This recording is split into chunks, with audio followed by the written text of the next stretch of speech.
Welcome back to MACC Inside the Session. We are back, baby. This is episode number 3, and you already know we coming with that heat. So last week, whenever you listen to the episode, or whenever you checked out the episode, we was talking about AI, technology, and now we're finna go to the heart. As you know, inside the session, we're going behind the scenes. And the beautiful thing about going behind the scenes is like being able to peek behind the curtain. So the curtain I think about is on The Wizard of Oz. You know, when you put that green curtain back, it's usually somebody there. It's not a green Martian. It's not a random person. It's me and Cheryl, okay? And we're going to give y'all us because that's what we do. And today we're going to talk about trauma and trauma-informed care.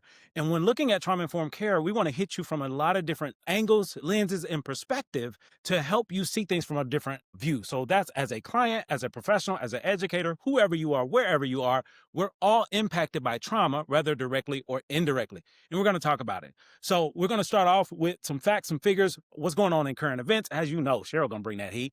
And then I'm going to share some information related to analogies and how can we apply these concepts and what is it about us and how can we help other people when it comes to trauma. So that's the episode for the day. We're glad you're back with us. And listen, we are on fire. So welcome to the show, baby. Cheryl, what's happening? How you living? What you doing? So I'm good. I'm good. You know, Jason, I was sitting there thinking about this. And I was thinking the first thing we probably should be saying is to everyone, this is about trauma.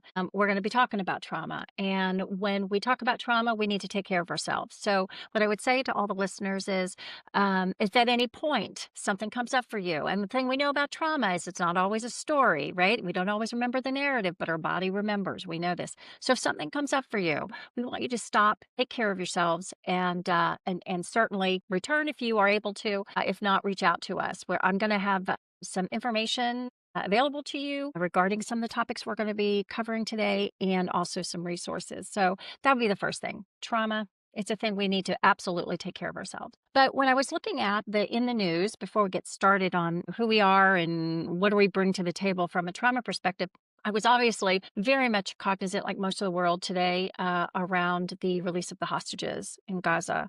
And I'm thinking about this community of people who are, yay, being released, and all that means to this community and these individuals. And so there's going to be a process of restoring their story, their physicality, their spirituality, their sense of being, and trauma impacts every aspect of that, and from a community as well as individual perspective. So I was thinking about a lot of that.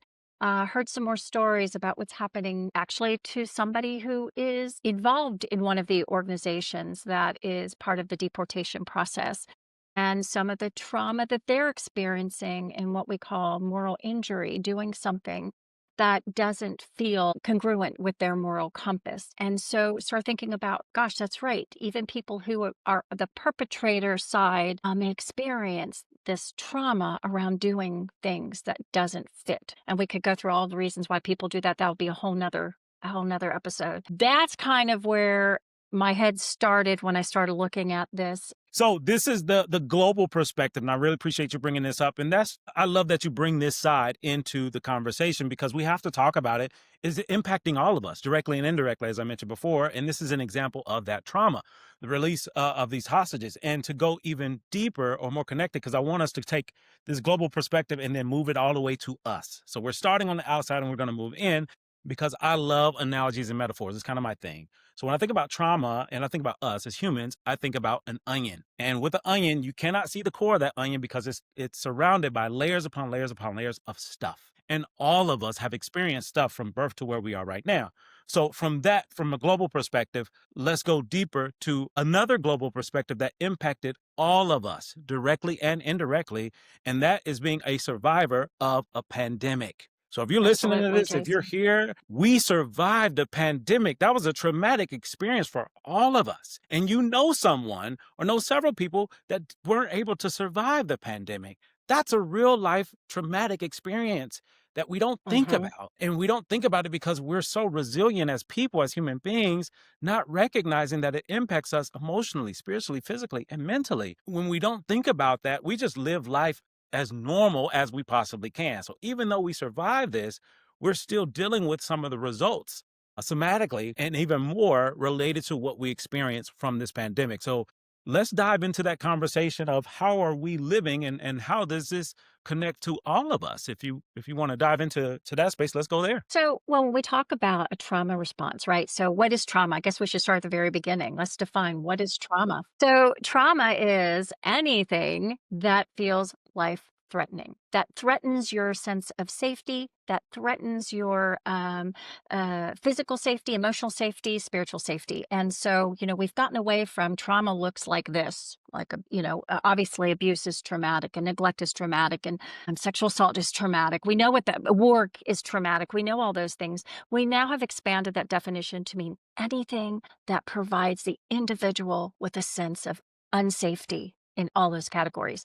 So if something's threatening your safety, that's a traumatic experience. Now, what you do with that can be based on different variables, right? It can be based on what kind of supports you have. What is your worldview, your framework around these experiences? And so we're going to take the stance, at least at this point, that it is resulting in behaviors or processes or diseases, because we know that trauma impacts the body, including higher rates of cancers, higher rates of diabetes, as well as depression, anxiety, etc. So it has these manifestations. And we know with that trauma response, we all are familiar with, most of us are familiar with the fight, flight, or freeze response.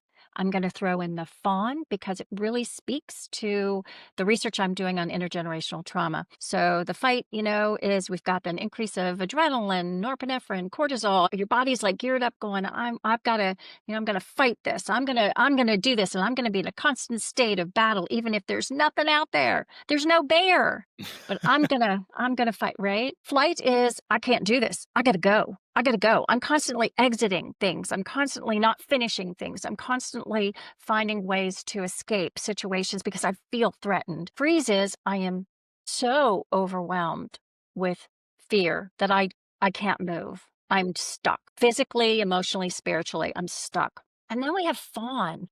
And this is one that's more recently in the last few decades been discussed and reveals more of I'm a people pleaser. I'm one who is going to make sure your needs are taken care of, even at the demise of my own. I'm one that's going to keep myself small so that I won't be persecuted or harmed, right? That's my way to respond. So those are some of the ways that we respond to trauma. Go ahead, Jason. What you got to add Wow. to that? Sure.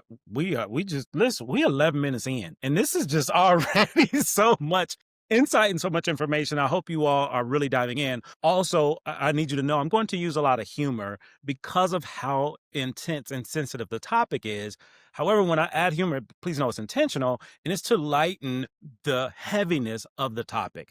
So what Cheryl's talking about is giving you information and insight on how we react and respond as human beings. It's been studied, it's been researched for years, and it's available, it's out there. And even though we've survived this pandemic, we're still in the middle of recovery. And for example, that shift of recovery for many of us, when the pandemic hit, we converted water into wine. For many of us, okay? We went from a Literally. bottle to literally to cases. For even now in 2025, post-pandemic, some of us haven't converted that wine back to water yet because I'm so accustomed to it. I'm trying to cope with what happened. And for many of us, we are very different now in life, even as human beings and socially, how we connect and interact with each other. It's very different now than it was pre-pandemic because of what we experienced. And that's an example of that trauma in real time. So if you notice how you may not be as social as you used to be, or even when you're social, that social battery dies pretty quickly. Like you used to hang out for hours and now it's like, okay, it's time to go within minutes. And that's because of what we've experienced and just being accustomed to living life differently. So I want to dive into an analogy related to how I view the trauma and for all of us, because again, we're going from this global perspective all the way to the inner piece, but we can't talk about the inner without being prepared for that. And that's where therapy comes in. Well, we can talk about that inner, but you got to be prepared. So I want to prepare all of you for what we're diving into today with the analogy related to the house. So for all of us, I don't know any human being that cannot relate to this. We all grew up in a certain house space or whatever vessel you grew up in, 17, 18 years of life. And then you left that house, and the house that you're in now is the replica of what you grew up in, which means it's the exact same house you grew up in, the complete opposite or somewhere in the middle. Let me break it down a little bit, not too much. But if I grew up with a lot of chaos, it's loud, it's screaming, it's yelling, then that's my house now, because I'm going to repeat what I know. On the opposite end of that, the antithesis is if I grew up with the yelling, the screaming, the loud noise, the house that I'm in now is quiet. It's super quiet. It's peaceful. Again, that connects to the trauma. But a lot of times we're not considering that because we don't see it, although it's hidden in plain sight. That's what I call a breadcrumb. And we're surrounded by breadcrumbs all the time, but we don't see what's hidden in plain sight because we're not eating the things that's in front of us. So I want y'all to eat what we're giving you right now. We're giving you so much because it means the world to us, because we live with this. We live and through this, and we're learning through it as well. So with the house analogy, that just gives you an example of the three parallels: who we were, who we are, who we're becoming. But within this house, there's also three parallels that I call the attic, the living room, the basement. This is where you need your notebook. Okay, family? Y'all need y'all notebook. Y'all need your iPads, whatever you need to get, because we finna go to school. Okay, we behind the session, but y'all know we professors and we got to teach. Three parallels when it comes to your house is your attic, living room, basement. The attic is where you spend most of your time. It's the most comfortable place in your house. I mean, you got a California King, you got a nice little refrigerator. I ain't talking about the little one from college. I'm talking about the big one that's in the garage, full of all your favorite beverages, right? That's the attic. Then you got the living room. Second layer is the living room. Big couch, nice big screen TV, and it's the most relaxing place in your house. I mean, you have your shoes and socks off, or rubbing your toes together, watching your favorite TV show or movie. Then you have the basement. The basement, we don't go down there. The basement has a padlock on the door because we don't spend any time down there. It's dark, it's sticky, it's stank. It's uncomfortable. There's boxes everywhere. There's spider webs. We don't go down there. Now, we can all relate to these three levels or three layers, but I want to go deeper because the attic represents your mind. That's where you spend most of your time. I just want to talk about humans for a minute. That's why it's the most comfortable place in your house, but nothing gets done there besides the movies that we create. The living room is where you are presently, and sometimes I can't be present when I'm dealing with my trauma. So I'm physically here, but mentally, emotionally, spiritually, I'm somewhere else. So I can't be present in the living room. And that's because of what's going on in the basement. In the basement, they got the padlock on the door, what I mentioned before. That's where all the drama, the trauma, the things that happen between you and your mama, that's where that lives. Because we throw it down there, lock the door, we never go back. That's why it's dark. That's why it's stinky, because we don't put a lot of energy and effort into that. So now you understand this analogy, you can relate to it, which means for my house to be pristine as my attic, I have to do some work in the basement. And the basement is where all the trauma lies that's there, hidden in plain sight, that we don't put a lot of energy or effort to because it's scary, it's uncomfortable, and nobody teaches us how. And the people, a lot of people that we're surrounded by, they don't know how either. So they're giving us their stuff. Now, stuff we can say, if I was using profanity, I would use the sugar honey iced tea. But because we're going to remain professional, everybody has their own stuff. That's not an issue. The issue is when my stuff I put on other people. That's my trauma as well. Cheryl, jump in there. I'm on 12. So I'm gonna take your analogy and I'm gonna add to it. If we know what's in the basement, that's one thing. But what if we don't know what's in the basement? What if grandma put some stuff down there that's Come on. stinking up the house, but I don't know what it is because I don't know what's in the basement. Come on. Right? So let's complicate this trauma thing a little bit more. So what research is showing us through epigenetics, and that's the genetic transmission of trauma from one generation to another, that up to 7 generations. So that great, great, great, great, great, great, great grandparent, whatever happened in their world, they took all that stuff and threw it in the basement. And then your great, great, great, great moved into the house and threw something else in the basement. And then you get on down to your grandparents and your own parents, and all that stuff is in the basement. All of it. You may not even know the stories, but your house knows because of how you're navigating that base, how you're navigating your house. Absolutely. Right? I see you. Yeah. I see you, Cheryl. Wait, I told y'all what we was doing today. We cooking. All right. We didn't even talk about the kitchen yet. We just talked about the attic, living room, Oh, and the we didn't got basement. to the kitchen.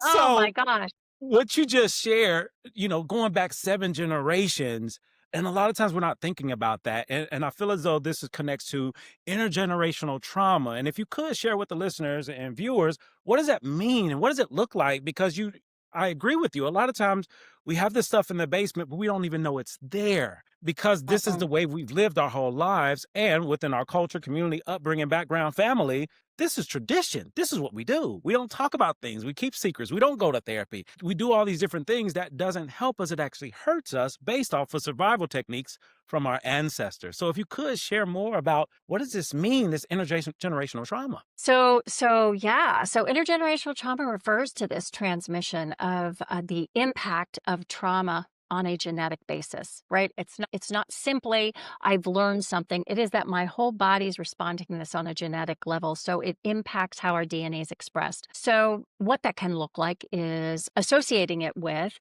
things such as alcoholism, a lot of isms, because I'm Adlerian, so all behavior has a purpose. And what Adler would say is these isms are responses to trauma. We may not even know we'd have this trauma in the basement, right? But we're responding. The attachment, different ways we attach in relationships. Suicidality, actually, there's some evidence around this connection. Things we believe about the world, things we believe about ourselves. And in the case of, it's the season of Halloween and the autumn. And so I've been doing a deeper dive into the witch wound. And the witch wound refers to all men and women who have been persecuted and scapegoated for all the plagues and all the things that happened in Europe and then in Salem and still exist in the world. And this is where the fawning response come in because we see this with our clients today, reserving themselves, not wanting to be too much or too little, wanting to overplease, a lot of codependent relationships. We see this repeatedly. Intergenerational trauma says that all these patterns get brought down and shared, inherited, and you don't even know why. So powerful. So powerful. I really appreciate you bringing all this up and even how we're talking about it because if you all are noticing, we're humanizing these things because all of us can relate to what's being talked about because we're human and dealing with the ancestry and going back to our background, cultural heritage, traditions, all of these things was passed down from generation, generation, generation. And if you're not considering what was passed down and who was it passed down from, you have to consider the time. For example, you mentioned all the isms. I want to talk about specifically racism. Why? Because Absolutely. we're inside the session. So when it comes to racism, the isms, the core is the belief. That's the core of it. I believe people to be a certain way based off of what I was taught and told, or one experience I may have had with a particular person that I consider an entire population or community of people to be. That's a belief. It's an idea. It's from an experience that happened. And I want to simplify. I'm able to break down these really complex things and make it simple. The reason that we dislike, despise, or hate someone or something is related to what we were taught and told and what we've experienced. For example, the reason, and this is my belief related to racism, the reason that we have a hard time with different types of people is because of our beliefs about what people, who they are, what they need to be, and who I am. And this assumption or belief that everybody has to be this. And if you're not, that means something is wrong. There's something that's not right. And these are people that's being marginalized communities that are being impacted by these beliefs. And there's nothing wrong with having the belief outside of the stereotype and bias. It's what's said or done because of the belief. And like you said, if I'm not even aware of what's going on in my basement, and my mom was this way, my grandmother was this way, my dad, my grandfather, then I'm going to repeat the same thing. If it's not racism, it could be related to any ism, and that's because of the beliefs and background upbringing, not considering the physical, emotional, mental aspect that this have on our life that happens from generations to come. So in this space, we can talk about racism because as clinicians, we talk about any and everything. That's our job. Because if we can't talk about something, that could be a disservice to one of our clients. So our ability to stand firm in our own beliefs and being able to accept the beliefs and ideas of other people is how we find balance. What's ours is ours. What's yours is yours. But just because I have a different opinion or perspective or belief doesn't mean somebody is less than me. Somebody doesn't have what I have. And we can trace racism as far back as we want, all the way to what's going on in today's society. And it relates to the beliefs and, in my opinion, trauma. It relates to it Absolutely. because it's passed down. So here's an example. Let's say, for instance, I had a traumatic experience with a black male. I'll use me, for example, right? Someone had a bad experience with a black male and they haven't had any other experiences with black men. now they were taught and told from their parents, grandparents about Black men specifically, aggression, violent, all these beliefs, because subliminally in our culture, a lot of these stereotypes and beliefs are perpetuated. So for a fact, y'all may love and respect and value me. Oh, that's Dr. Branch. He's great. He's this and that. But as soon as I leave this podcast, I'm just a regular Black man to most people. And for some people, they have a hard time with me just because of the way I look. And I learned that from being Black in America. Hey, y'all, that's me. Okay. So this belief when it comes to being Black or being a Black man, a lot of times what you were mentioning before, making ourselves small and not using our voice, that's a traumatic experience because I don't want to lose my life based off of me displaying my authenticity. And that's a real thing. And what I love about this show and love having you with me in this is we're able to talk about things from our experiences, from the research and what we've seen. And we can talk about it openly because that's the issue why these things keep happening. We're not talking about it. Why? Because it's in the basement. Okay, I'm going to shut up now. I love that. But I love it because Jason, you just pulled together this whole thing about how this witch wound isn't just for individuals who may have been called a certain title. These are for all individuals who have felt persecuted for being who they are. Yes. Who they Yes. are. And again, you may not even know you carry either these biases or you carry these wounds. But you know that you watch your back. You know that, just to kind of piggyback off of you, it broke my heart when I heard a friend of mine talk about raising her son, saying that she had to make sure she had the talk with him when he got his driver's license. And Yes, I sat there and I said, what talk is that? I've raised two girls. What, I'm thinking, is it, have your mace in the car? What is it? She said, no, he's a black man. I have to make sure he knows. Put your hands. And I remember thinking, my gosh, have no idea. And so those are the kinds of things, if we don't pull that stuff or open that basement door, we don't know whether it be the person who's being perpetrated or the person who has historically had these biases, whether you're acting on them or not. We don't know they're there. And yet we continue to act from that place. absolutely. And I love that you shared that Yeah. story and your openness because this side speaks to privilege, the other side. Yes. And it's a privilege to not have to know or worry about these different things that other people deal with. And if I've never been exposed to that, then I'm believing that nobody's dealing with this. Like what people, and this is why a lot of people's lived experience are diminished or it may be perceived that it's not real because it doesn't happen to everyone. And specifically when it comes to white privilege, for a lot of people, it's hard to have that conversation because it feels like an attack. And the reality is, no, you're being exposed to something new or different that you may not have been taught or told. And it feels as though it goes against my beliefs, my values, my morals, my principles, and it doesn't. It's just new and different information. So I want to go even deeper with what you were talking about with the friend, with me specifically. Again, I'm a black man in the helping profession, and I gotta say it because it wouldn't be me if I didn't. There are systems in place because of this trauma that you're talking about, ancestral and beyond, that those people develop systems to keep certain people in and certain people out. For example, you don't gotta like it, but it's facts. If you go to any helping professional major conference, more often than not, it looks like a bowl of mashed potatoes with a few specks of black pepper. It's super white, which is fine. That's what it is. That's a system, okay? So for me, navigating these spaces, feeling one of one because I actually am more often than not, it's not coincidental. It's systematic because this is what was taught and told for years and is passed down from generation to generation. So we can go this, as I mentioned, from global all the way to the home, to the heart. And for me, as a counselor educator and a black man in America, navigating life in America and then navigating life in academia, I believed for most of them, for 36 years of life, I believed that I could protect myself from other people's ignorance from wearing button-down shirts, ties, and bow ties and suits. That was my armor of protection for years. So anytime I showed up in a classroom, anytime I showed up on campus, anytime I showed up anywhere, my armor of protection based off of my belief was my appearance. Not recognizing that it doesn't matter what I wear. If somebody feels some kind of way about the color of my skin, that's there. But I felt as though I had control over it by being mindful of what I wore. And it wasn't until I challenged my beliefs related to this idea of protection when I was third year as a professor, where I went out. I was in New York at the time, and I went to the Apollo Theater, the blackest place on earth. Okay, the Apollo Theater in Harlem, New York, one of the blackest places ever. And I went to a Martin Luther King event, and I left school to go to this event.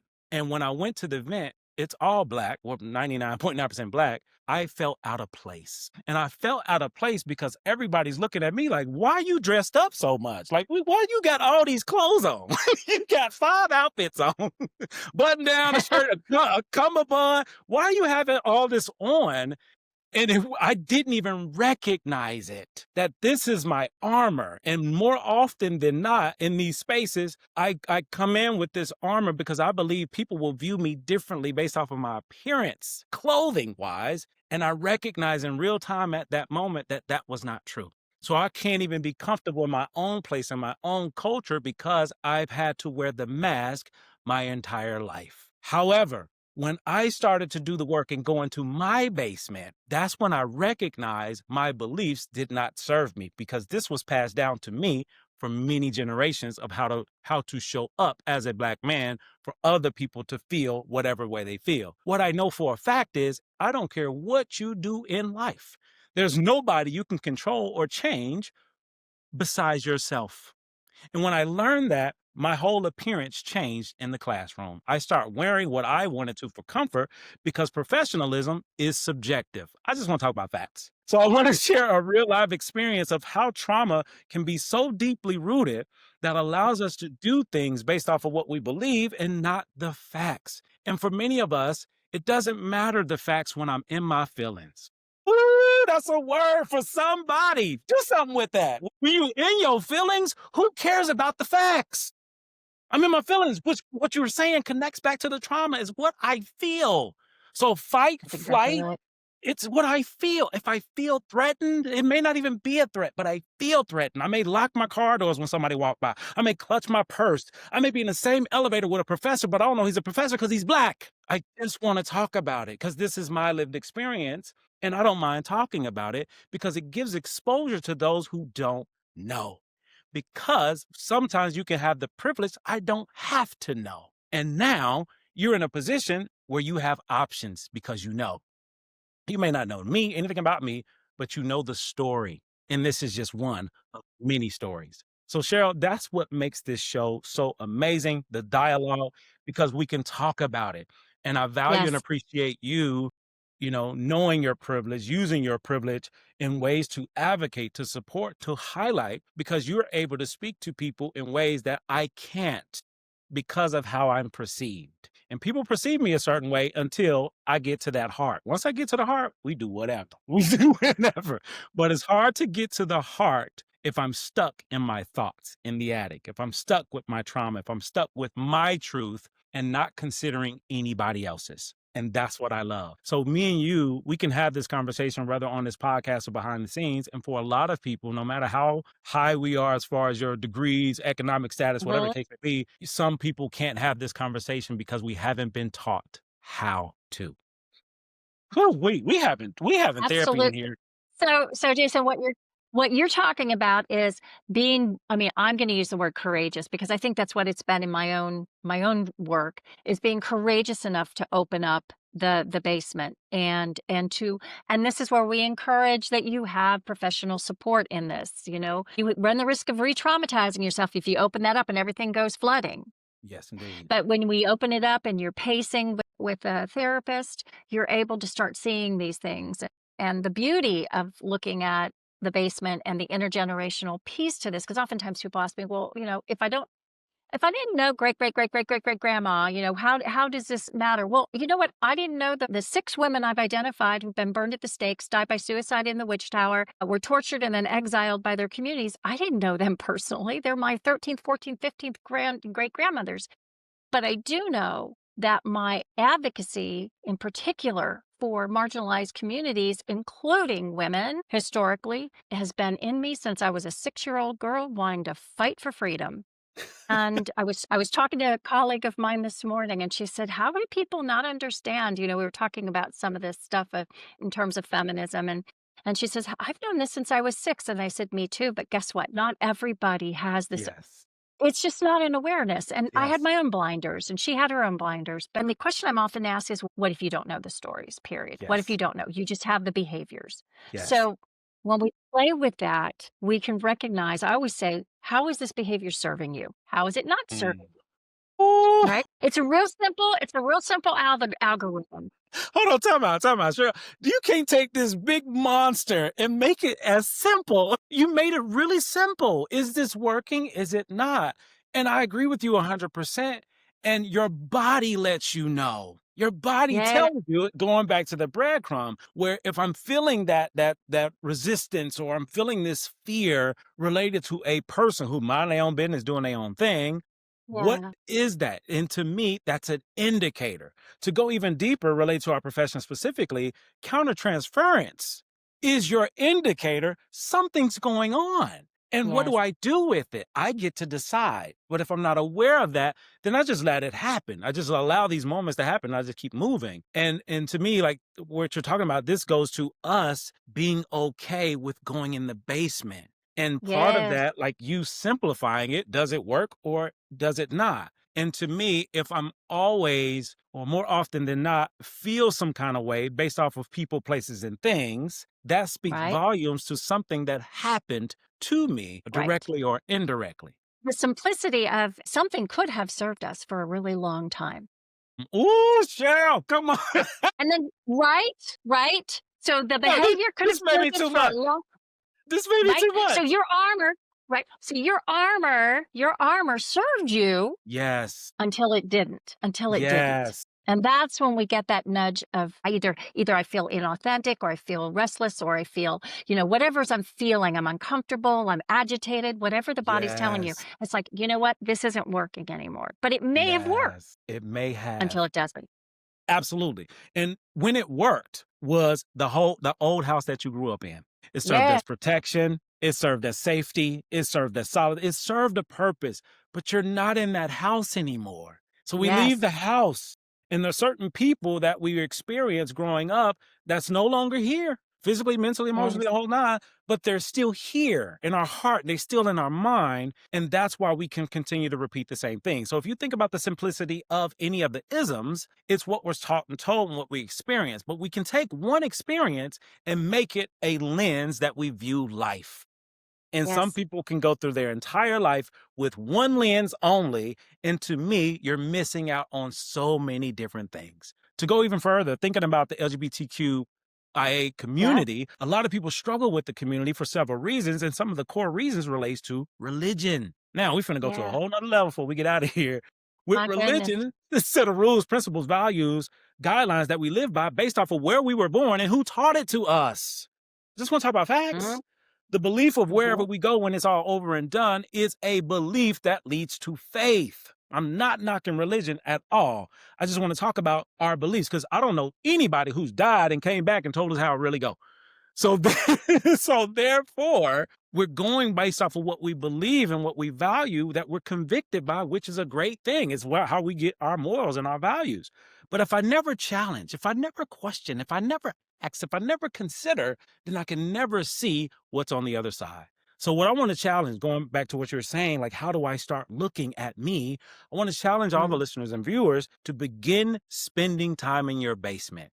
But you Yes. can't do that until you at least go to the door.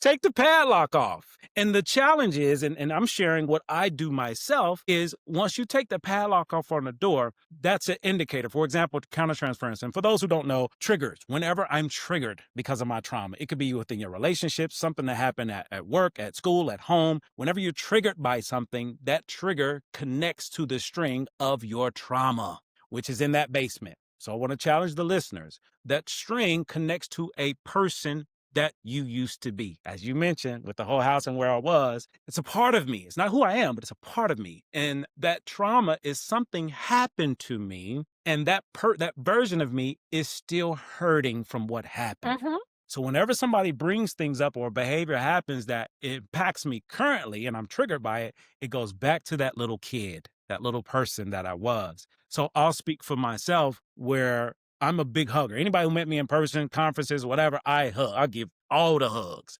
I don't care if it's an infant, can't even keep their head up. I'm hugging. Okay. That's what I do. That's who I am. In my entire life, I thought I was just a great hugger. I just enjoyed hugging. But working with my therapist, because I'm a Black male therapist who has a therapist, I'm very unique. I'm like a unicorn, Absolutely. but I'm Black with a gold horn. So working with my therapist, I recognized, hey, you got to take that padlock off the door. You got to go down those stairs and you got to start unpacking some things. So I recognized that all of us, when it comes to these triggers and the trauma, you have to go down those stairs in your basement and there's no lights because it's like a storage unit that's not been touched in years. You have to go down those stairs, and at the bottom of those stairs is a table with 2 chairs. And one chair is empty, waiting on the current version of you, and the other chair is an old version of you that needs to be seen, heard, valued, respected, and understood. And the person that you're waiting to give you that is actually the current version of you, the future version of you, because whoever you've been waiting on hasn't been able to give you what you needed yet, which means it won't happen. So me being a big hugger, I go down in the basement with my therapist and I have a seat at the table and there's an interrogation light looking down on me and my 12-year-old self because I Mhm. recognize that, through this journey in therapy, my 12-year-old self actually needed a hug. Hug. Yeah. And I hugged my 12-year-old self, and I was healing from that experience because that's my trauma. And now I hug for different reasons. The whole time I'm hugging people hard because I needed a hug. Once I was able to hug, once my 12-year-old self was able to get the hug that he needed, wanted, desired, deserved, I hug differently now. So I'm still Mhm. hugging, but this hug Mhm. is for you instead of it being for a version of me that was stuck in the basement. And I was able to free myself from that experience because I was able to do the uncomfortable things and go in the basement and do the work. And Cheryl, you do the exact same thing, which is why we're able to have this conversation. Well, I think that's beautiful. Thank you for sharing that, Jason, honestly, and being so honest with the listeners because I think it's important. The metaphor I always use is the beauty about being because sometimes clients will say, "Why is it that I'm now this age and I've had carried this all along this burden?" And I always say, "But what a beautiful thing to be able to take that, dump it on the ground, open it up, and decide what you want to keep and what you want to get rid of." Because not every experience that we've had is going to be one that we're going to get rid of. We might actually keep that memory now with awareness as a way to remember our resilience, our strengths, our fortitude, as well as the ones we just don't need anymore. All that negative stuff, all that stuff that was oppressive, all that stuff that kept me from being authentic. That I can get rid of. But you know what? I'm actually going to hold on to this almost as a trophy that Yes. if I could do this, I can do anything. So powerful. Right? So powerful. And I want to continue. This analogy is rocking. Okay. This backpack that you talked about, many of us are carrying Yeah. it. And some of us need to have a concert with Badu because we're carrying so many bags. We're the bag lady, bag man, bag person. And what you're sharing with this knowledge, because that's awareness. With that knowledge comes that awareness and the self awareness of, oh my God, I've been carrying this load the whole time. Now, what happens when I discover I've been carrying the load is judgment, shame, and guilt. Guess what that Mm, is, you all? More trauma. That's legacy. Where somebody gave to me, when I make a mistake, I have to judge myself, I have to give shame, and I have to guilt trip myself. Now, mhm. that's an old pattern. I want to help all of you. We want to help all of you with a new pattern. Instead of judgment, shame, and guilt, because I choose that, I can Yeah. also choose grace, space, and patience in my Mhm. process. It changes everything. So I'm not beating myself up for what I didn't know. I'm taking what I know now and running with it to become better. And that's how I remove the baggage. That's how I get rid of things. That's how I'm able to keep certain things that work for me and remove the things instead of keeping it all. That's how I clean my house out. And if I'm able to Yes. start cleaning my basement, cleaning my house, I'm going to live differently because I can't remain the same when my house change. Ooh, that's the worst. Somebody better do something with that. Yay, I told y'all we Well having so much fun. We having so much fun. well, and just think about it. I've always thought about, if you've been carrying, if we use the analogy again of the backpack, if you've been carrying this and you've been, your ability to do things is so much more difficult than when you're Yes. liberated from all of this stuff that you don't need to be carrying around. That's not yours to begin with. It's Ooh, somebody gifted you. Um, and you can say, "Thank you so much, don't need this, goodbye." Yes. Yes. Just imagine that feeling. I don't have to imagine if we've done you and I both in our own ways have done our own work, and we know what it feels like on the other side of that very intentional, sometimes difficult, Yes. always profound journey. Yes, always. Whew, this is we had us a session, okay? We are inside the session, we are behind the session, Okay. we had a session. So I want to offer before we get out of here, I want to Yeah, offer to yeah. the listeners, as you all know, we're not doing homework, okay? We're doing life work. And this life work can help you deal with your trauma, the drama, the things that happen between you and your mama, the stuff that's in the basement. My challenge to everyone listening and uh being here, it's not a coincidence. This topic, this conversation impacts us all directly and indirectly. However, you have an opportunity with this breadcrumb from this episode to eat the breadcrumbs because over time, you eat enough breadcrumbs, you're going to end up with a loaf of bread. You end up with a loaf of bread, you're going to get hit in the head with a honey bun. That's all I do. I hit folks in the head with a honey bun, okay? So, your life work, I would challenge you to do number one, try therapy. If you've never experienced therapy before, try it. Try it for yourself. If you've been in therapy for a long time and you're not challenged, then you're paying for a friend. I hate to be the bearer of Pretty bad news. much. Okay. Pretty much. If you are really doing therapy and you're working hard, there's a love hate relationship you may have with your therapist. My therapist, we got a love hate relationship. I love her to death, and I can't stand her either because we stay in the basement.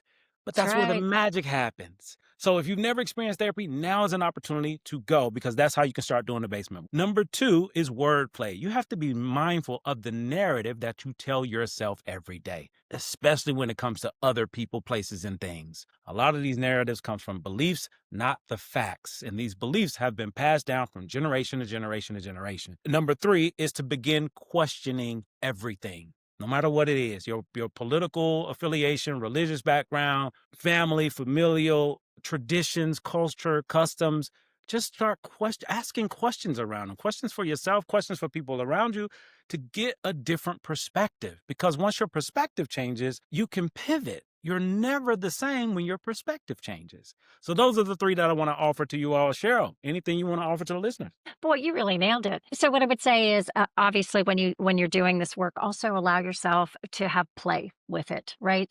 There's a lot of play, and by play, I mean again, the body remembers, your brain may not. You just know you're doing this stuff. You have no idea why you're doing it. Some of this stuff is like, oh my gosh, why do I keep limping? But I'm shooting myself in the foot. My mother would use that phrase. And so rather than limping, start dancing, start moving, start just moving your body in a way that feels really good. It feels really good. I don't care what people are going to say. I don't care how they're going to look at me. I'm moving things. I'm moving in a way that feels good, literally, emotionally, psychologically. And so that's what I would say in the process of all of this. This is a time of liberation, freedom, and escape from all that keeps you and binds you. And you can do it. You can absolutely do it. And then you thank the ancestors for all the wisdom they've imparted, and you let them take back all the stuff that's not yours. That's what You're I've got. blessing me today, okay? You are blessing me today, Cheryl.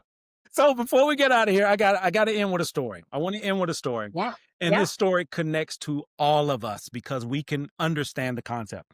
So we're talking about healing because that's the core of this. We're talking about trauma, and underneath trauma is that healing. And to me, healing comes from questioning, as I mentioned before. So, story time. There was this couple, Uh-huh. and this Uh-huh. couple, they were together, and every Thanksgiving, again, tradition, culture, right? So every Thanksgiving, they would cook this ham. And the couple asked, like, one partner cut a quarter of the ham off before they put it in the oven. And partner asked, like, why do you cut this ham off before you put it in the oven? And that person was like, well, I do it because my mama did it. He was like, let's call mama. So they called mama. Hey, mama, just curious, what's the reason you cut this ham in half before you put it in the oven? And the mom said, I don't know. I do it because my mama did it. They said, let's call grandma. Let's call grandma. They called grandma. Hey, grandma, just curious, what's the reason you cut this ham in half before you put it in the oven? And the grandmother even said, I don't know. I got it from my mama. And they said, let's call great grandmama. And they called great grandmama. Hey, great grandmama, what you doing? Nothing on Facebook. And they asked, they asked on this Facebook I'm playing on my BlackBerry. And they asked her, great grandma, why did you cut this ham in half before you put it in the oven? Because here we are in 2025 and we still putting this ham in half in the oven. And the great grandmother said, I cut my ham in half because my pan was too short. I don't know why the hell y'all still doing it. Jason, can I finish off with I've got something that will wrap it up just like you that Let's story, which was go. Put a excellent. bow on it. All Put right. a bow on it. So excellent, excellent book, by the way. Anybody's interested, Rabbi Tirzah Firestone, Wounds to Wisdom. And she writes, because whatever our background or ethnicity, life's unjust injuries mysteriously find their way into the future to seek resolution. That is why many of us feel the echoes of our ancestors' lives vibrating in us today. Half a ham goes in. The traumas they endured, the injustices they witnessed, the quandaries they never solved are looking for us for completion. Let's do this. Let's Let's do go. this. Let's go. You Let's use all a whole have. pan. Or Let's the go. It's a whole pan. Or get you or I'm another a one. vegetarian, Let's and go. I'm a vegetarian. Let's do it. For all of you All right. listening, paying attention, I hope this episode gives you something. And to me, the only reason you don't get anything is because of the limited thinking and beliefs. So as we close out, thank you. Thank you all for taking in what we have to share. This is our perspective. This is research. This is information. This is us just being us and giving us you. You can do whatever you want to do with it. And if you think about it, imagine a society, imagine a world where we celebrated our differences. Imagine if everyone was able to be accepted for who they are and what they bring to the table, and were able to heal from each other. And I feel as though during this season, during this time, there are no rules besides the ones that we create. And I will challenge you all to create new and different rules that serve you and the best version of yourself possible. Cheryl, any final thoughts before we close this thing out? No, this is good. This is good. Let's do this. Same. I'm ready. Let's same. go look for the basement. Let's go look at that basement. Let's Let's see what's go. going on. We fired Let's up to go. deal with our stuff. Are y'all? You're fired up to deal with our trauma. Are you? And if you're not, now is the time. Thank you all for listening. Thank you all for watching. Thank you all for being here. This is only episode 3, and we don't stop. We don't run out. Okay? We're going to keep giving you us, and as long as you continue to give us you, your time, your attention, because that's all it costs. Much love. This has been another phenomenal episode of MACC Program Inside the Session. Thank you for viewing. We'll see you next time. Have a great day, great morning, great night, great life. Bye. Bye.